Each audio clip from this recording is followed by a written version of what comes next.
स्वाध्याय आवश्यक है। जीवन के प्रमुख धर्म कार्यों में स्वाध्याय का स्थान बहुत ऊंचा है। जिस प्रकार शरीर की भूख बुझाने के लिए अन्न आवश्यक है, उसी प्रकार बुद्धि की भूख बुझाने के लिए स्वाध्याय है।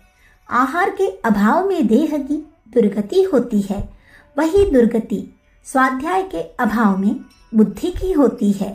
इसलिए सत साहित्य का अध्ययन करने के लिए हमारे दैनिक जीवन में अवश्य ही कुछ समय निश्चित रहना चाहिए।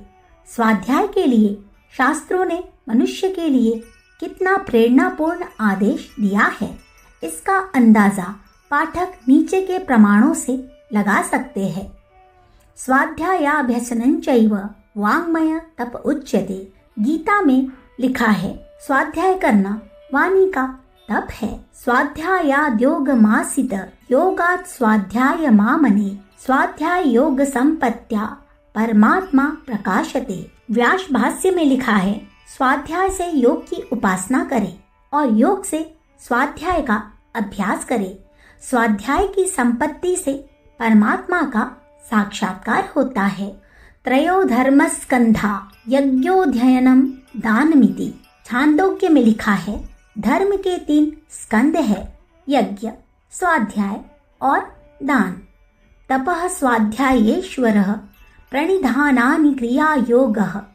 तप, स्वाध्याय और ईश्वर प्रणिधान यह क्रिया योग है। स्वाध्यायानमा प्रमादः अर्थात स्वाध्याय करने में भूल मत करो। तत्थर ब्राह्मणो भवति यदः स्वाध्यायं नाधीते तस्मात् स्वाध्यायो ध्येत्वयः। जिस दिन स्वाध्याय नहीं करता, उसी दिन ब्राह्मण अब्राह्मण हो जाता है।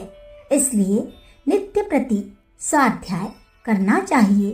इस पृथ्वी और द्युलोक के बीच में जो कुछ भी पुरुषार्थ है, उसमें स्वाध्याय सर्वोपरि है। यावन्तः वा इमा पृथ्वी वित्तेन पूर्ण ददलोकम् जयति त्रिशतावन्तं जयति भ्रूया स वाक्षयम् य एवं विद्वान अहरह स्वाध्यायमधीते। शतपथ लिखा है, इस धन धान्य पूर्ण समस्त पृथ्वी का ध्यान करने से जो पुण्य प्राप्त होता है, उससे तिगुना पुण्य अथवा और अधिक अक्षय पुण्य उस पुरुष को मिलता है जो प्रतिदिन स्वाध्याय करता है। यह शास्त्र वचन हमें आदेश करते हैं कि स्वाध्याय नित्य करना चाहिए।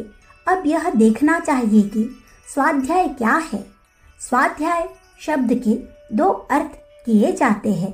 स्वयं अध्ययनम अर्थात अपने आप बिना किसी दूसरे की सहायता के अध्ययन करना, विचार, चिंतन, मनन द्वारा सामने उपस्थित सर्वतोमुखी समस्याओं को समझना और उनके सुलझाने का मार्ग तलाश करना।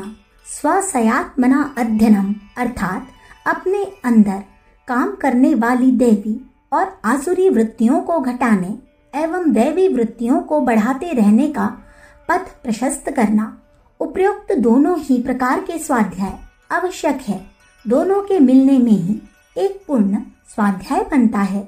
अपनी आध्यात्मिक, शारीरिक, सामाजिक, आर्थिक, राजनैतिक सभी समस्याओं पर एकांत में अपने आप विचार और चिंतन करना और वास्तविकता का पता लगाकर उपयोगी मार्ग अवलंबन करना, यही स्वाध्याय का तात्पर्य है। केवल मात्र किसी धर्म पुस्तक में थोड़ी देर पन्ने पलट लेना स्वाध्याय नहीं है। ऐसे स्वाध्याय से कोई ऐसा ऊंचा लाभ नहीं मिल सकता जिसका संकेत उपरोक्त शास्त्र वचनों में किया गया है। स्वाध्याय का भावार्थ अपनी विचारकता समस्या को सूक्ष्म दृष्टि से देखना और उसे निष्पक्ष और अपनी स्वतंत्र प्रतिभा द्वारा सुलझाना है। दूसरों के पथ प्रदर्शन से मनुष्य सत्य तक नहीं पहुंच सकता, क्योंकि परस्पर विरोधी विचार वाले शास्त्र और महापुरुष विभिन्न बातों को कहते हैं, एक दूसरे के मत का खंडन करते हैं। ऐसी दशा में यदि मनुष्य के अंदर विचारना न हो, उचित अनुचित का निर्णय करने योग्य बुद्धि बल न हो, तो केवल अंधश्रद्धा के कारण मनुष्य अंधकार में गिर सकता है। उचित पथ प्रदर्शन करने की क्षमता अंतःकरण में बैठे हुए सच्चे गुरु में ही है। इस गुरु की वाणी स्पष्ट सुन सके, उसके संकेतों को ठीक तरह समझ सके, इसके लिए अपनी विचारकता को जागृत करने की आवश्यकता है। पुस्तकों की सहायता से या व्यक्तियों की सहायता से जो विचारकता जागृत की जा सकती है वह अध्ययन है। स्वाध्याय वह है कि स्वयं किसी समस्या पर गंभीरता पूर्वक विचार करके निष्पक्ष निर्णय करके अपने विश्वास का मजबूती से निर्माण करे।